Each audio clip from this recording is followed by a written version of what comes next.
para mim não faz sentido, né?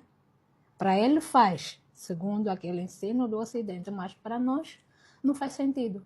Porque se fosse algo que não vai de acordo com as leis universais, com as leis da natureza, o Deus dele não ia permitir isso. Ainda mais, Davi, eu te dei as mulheres. Não ia dizer isso para Davi.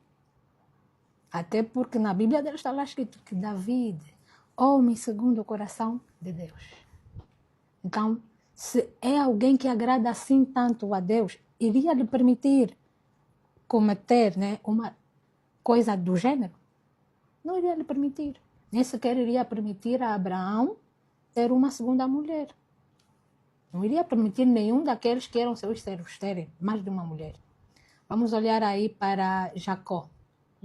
Jacó, a princípio, teve 2 que acabaram por ser 4.